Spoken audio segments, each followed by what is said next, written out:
Eric and Shelley Martin moved to Palmyra, Maine, with hopes of starting over. The secluded house, surrounded by a vast forest, seemed like the perfect place to leave the past behind. The accident Eric had suffered at work had left him disabled, and the family, financially strained, sought relief in the simpler, peaceful environment of the small town. They didn't just need a change of scenery, they needed a new chance at life. The property they chose was an old mansion, with a rustic charm that attracted them from the first visit. The weathered wood, large windows allowing sunlight to bathe the interior, and the expansive porch with views of the distant forest made everything seem ideal.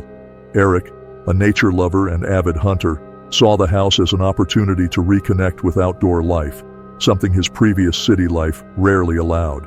On the other hand, Shelley was practical and focused more on rebuilding the family's routine. The move represented a way for her to organize the chaos that had followed Eric's accident. Now, with their teenage daughter Chelsea living with them and their older son Sean already out of the house, it was time to try a new life. However, Shelley's constant concern for the family's safety soon resurfaced, especially with a young daughter around and Eric's collection of firearms in the house. This collection of weapons, inherited over generations from Eric's family of hunters, had always been a point of tension between them. Though Eric was strict about safety, Shelley was uncomfortable with so many guns in the house, especially with Chelsea growing up there. To resolve the issue, they built a reinforced wooden box in the barn, where all the guns would be securely stored. Sean, who shared his father's love of hunting, helped Eric build the compartment. Though hesitant, Eric agreed it was the best solution. In the first few months, everything seemed to be going well. The family's routine was finally stabilizing, and Eric and Shelley began to enjoy quiet afternoons on the porch, sipping coffee. The tranquility of the forest, the gentle breeze swaying the trees in rhythmic motion, and the silence, rarely interrupted by a bird's call, offered a peace they hadn't felt in years. Despite his constant back pain, Eric found comfort in those moments with Shelley. However, as the days passed, something unsettling began to creep into the serene atmosphere of the house. At night, strange sounds echoed from the forest. At first, it was just distant cracks, perhaps branches breaking under the weight of an animal, but gradually, the sounds became more distinct and unusual. Chelsea, who had the habit of walking around the property during the day, started reporting an uncomfortable feeling of being watched, though she never saw anything strange. At first, no one talked much about these impressions. Eric tried to calm his daughter, saying it was natural to feel uneasy in a new place, especially so close to a dense forest. "It's just the adjustment, Chels. You'll get used to the environment soon, I promise," he'd say, trying to keep things light. But the truth was, even he began to doubt his own calm at times. It was on a night in May 2006 that everything changed dramatically. Eric and Shelley were on the porch, as usual, enjoying the cool night breeze. While discussing what they could do to improve the garden, Eric noticed an unusual light among the distant trees. At first glance, he thought it might be a hunter or someone lost. However, as he observed it more closely, he realized the light didn't behave like a normal flashlight. It pulsed rhythmically, almost as if it were breathing. "Do you see that?" Eric asked, frowning. Shelley, who had been distracted until then, followed her husband's gaze. "Yes. What is that?" The light intrigued them, and the more they watched, the more uncomfortable it became. Eric tried to ignore the growing unease, but the idea that it wasn't something natural disturbed him. They decided to watch for a few more minutes, hoping the light would disappear or that someone would emerge from the forest, explaining what was happening. However, the light remained, pulsing in a hypnotic rhythm, until Shelley, feeling a strange chill, suggested they go inside. Inside the house, still disturbed by what they had seen, they decided to call Sean to see if he had any idea what the light could be. When Sean arrived and joined his parents on the porch, the light was still there. "This is really strange," he commented, watching it warily. "We should check it out." Sean's suggestion was met with hesitation by Eric. His hunter's instinct told him to investigate, but something inside him warned that it wasn't ordinary. Still, after grabbing flashlights, he, Sean, and Shelley started walking toward the forest. Each step felt heavier than the last, and the sound of their feet on the grass amplified the night's silence. When they reached the edge of the forest, the light vanished. It wasn't a gradual fade like a flashlight moving away, but a sudden extinction, as if it had been switched off by something or someone. The silence that followed was oppressive, thick. They stood still, as if waiting for something to happen, but nothing did. The forest was quiet, as if holding its breath. "This doesn't make sense," Eric muttered, his gaze fixed on the spot where the light had been. Even without answers, they decided to return to the house, a silent tension hanging between them. In the weeks that followed, the sense of unease intensified. The light hadn't reappeared, but the feeling that something was watching them persisted. Eric and Sean, though trying to move on, couldn't forget what they had witnessed.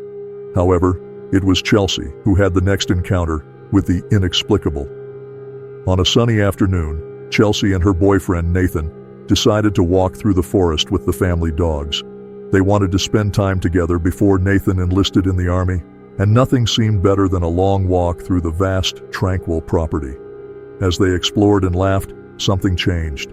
The dogs, who had been playing happily, suddenly bolted toward a specific spot in the forest. "Chelsea, look at this," Nathan called, trying to catch up with the animals. When they finally reached the spot where the dogs were, they found them frantically digging around a round hole, surrounded by leaves and branches. The hole was surprisingly symmetrical, which immediately caught Chelsea's attention. "This isn't normal," Nathan remarked, crouching to take a closer look. He barely had time to inspect before a low, deep growl echoed from within the hole. The sound was so primal and threatening that Nathan immediately backed away. "We should get out of here," he said, his voice filled with urgency. Chelsea, feeling a shiver run down her spine, agreed without hesitation. They grabbed the dogs and quickly left the forest. Back at home, Chelsea recounted what had happened to her parents. Both Eric and Shelley were intrigued, but without concrete evidence they were left only with discomfort and unease. Whatever was in that forest seemed to be revealing itself in increasingly disturbing ways, but still remained out of reach, like an invisible shadow. A few days later, something even stranger occurred, this time involving Eric and Shelley directly.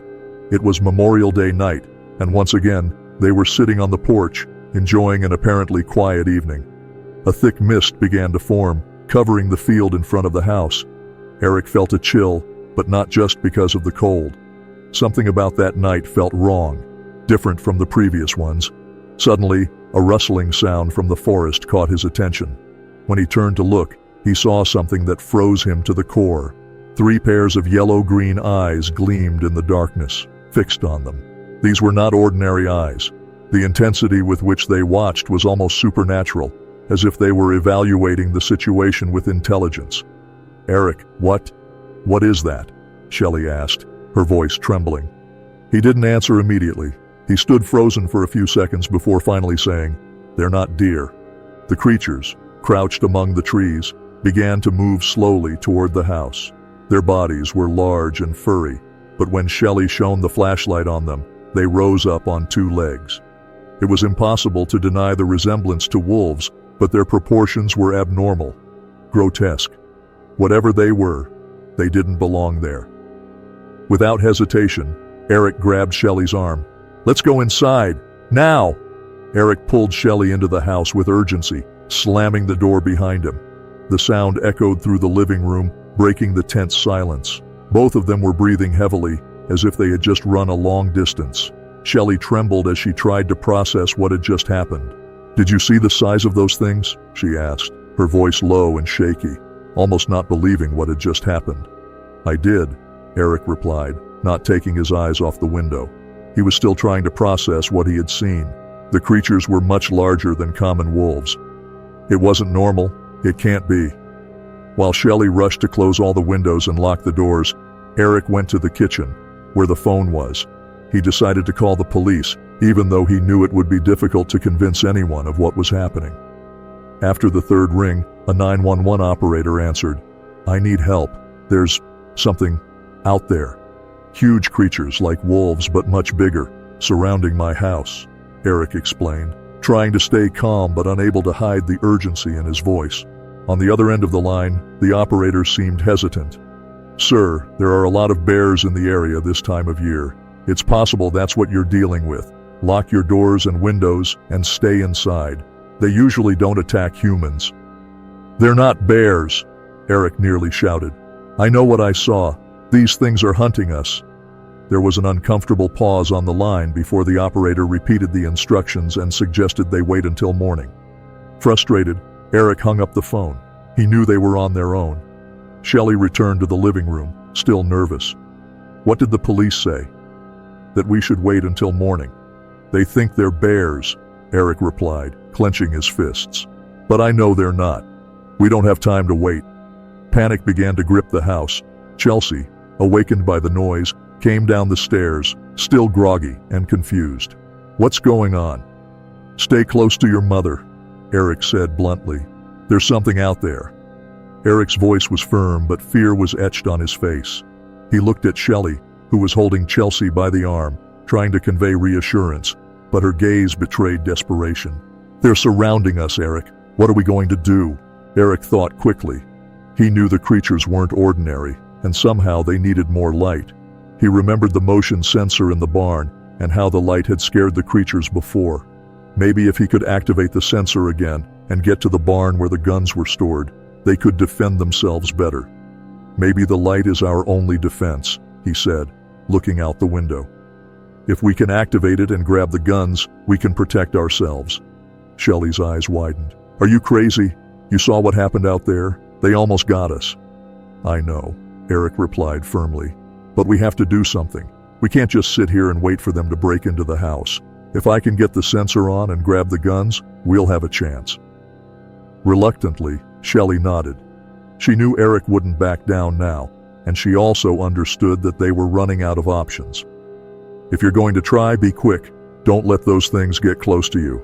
Eric grabbed the most powerful flashlight he had, checked that the shotgun was loaded, and prepared to go out. Before opening the door, he took one last look at Shelley and Chelsea, who were watching him with wide eyes, and said, "Stay together. Lock everything. I'll be back soon." He stepped out the front door with a shiver down his spine. The night air felt denser, almost suffocating, as Eric carefully walked toward the barn. His boots sank into the damp grass, and the sound seemed absurdly loud in the oppressive silence of the night. The darkness felt alive, enveloping, as if it wanted to swallow any sign of light. When he reached the field between the house and the barn, Eric began waving his arms frantically to activate the motion sensor. After a few seconds that felt like an eternity, the light finally came on, illuminating a vast area around the barn. What he saw made his heart race. The creatures were there, in the shadows, watching him. They moved with unsettling coordination, as if waiting for the exact moment to strike. Their enormous furry bodies were distorted, and their sharp claws glinted in the sensor light. Eric knew he had little time before the light went out again. With adrenaline pumping, he ran toward the barn, ignoring the pain in his back that threatened to bring him down with every step. When he finally reached the door, he felt a momentary wave of relief, but he wasn't safe yet. With trembling hands, he unlocked the weapons box and grabbed his shotgun and some bullets. His fingers seemed to disobey his mind, shaking so much that every second felt like an eternity. He knew that as soon as he left the barn, he'd be back within reach of the creatures, and the motion sensor wouldn't stay on for long. As Eric exited the barn, the worst happened. The sensor light began to flicker, signaling that darkness would soon take over again. His heart raced. He knew that if he didn't move fast, it would be too late. With the shotgun firmly in hand, Eric ran toward the house as the creatures pursued him. The sound of their heavy footsteps and claws scraping the ground grew louder as they closed in. He could smell the stench of decay in the air, a scent that seemed to grow stronger as the creatures drew nearer. It was like being hunted by predators in a nightmare. Every muscle in his body screamed in pain, but fear drove him forward. He knew he couldn't stop, or it would be the end. When he finally reached the front door, he threw himself inside and slammed the door shut. His body collapsed on the floor, exhausted, as he tried to catch his breath. He could hardly believe he had managed to escape. Shelley rushed over to him, her expression a mix of relief and fear. "Did you make it?" Eric just nodded, still too breathless to speak. "The guns. I got them." But before they could celebrate, a terrifying sound filled the air, the scratching of claws against the walls of the house. The creatures were becoming bolder, and it seemed only a matter of time before they tried to break in. "They're surrounding us," Shelley said, her voice trembling as she looked out of Chelsea's bedroom window. "I can see them moving out there." The house, which once seemed like a refuge, had now become a prison. Eric knew they couldn't just wait until dawn. The creatures were becoming bolder, and with the sensor light off, the darkness favored them. The night passed slowly, each noise making the family's hearts race. They heard the scraping of claws on the walls, the low, menacing growls. Chelsea, now fully awake, watched in silence, too scared to speak. Her bedroom, once a safe haven, now felt like a place where danger was always lurking just outside the window. Finally, after what felt like an eternity, the first rays of sunlight began to appear on the horizon. The morning light brought a temporary sense of relief. The creatures that had surrounded the house all night began to retreat slowly as the darkness faded, but the tension still lingered in the air. When the sun fully illuminated the yard, Eric, Shelley, and Chelsea went down to inspect the damage. The marks were everywhere, deep footprints in the soil, scratches on the walls, and the smell of decay still hung in the air.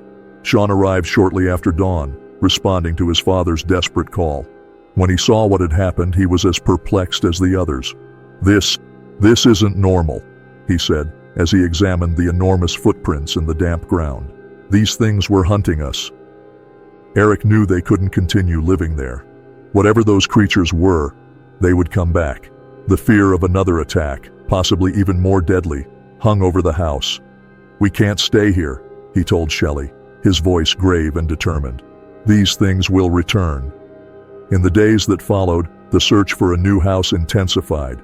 What had once seemed like the perfect refuge had turned into a nightmare. The Martin family knew they had to leave before it was too late. Even after moving away, the memories of that night continued to haunt them. Reports of strange sightings in the area kept surfacing, and the locals began to avoid the property. The mystery of the creatures was never solved, and the sense that something malevolent lurked in that forest never faded. For Eric and Shelley, the night in Palmyra would never be forgotten. Whatever lived in those woods was something beyond human comprehension, something they never should have encountered. The days that followed were filled with tension. Eric and Shelley spent every free moment planning the move, convinced that leaving the house was the only way to rid themselves of the terror that had descended upon them. The hope of starting over had been overshadowed by pure fear. Any hope that Palmyra would be the perfect refuge had vanished. The mansion, once welcoming, now felt like an enemy, a stage for the terrifying events they had lived through. As Eric and Shelley rushed to find a new home, the echoes of that disturbing night persisted. The creatures' marks, visible on the ground and walls, were constant reminders of the danger that stalked the property. Eric, a man used to dealing with nature, couldn't understand what they had faced. Something was deeply unsettling, something beyond the simple presence of those beings. He had always been skeptical about the supernatural, but now, facing the inexplicable, he found himself questioning what really lived in that forest.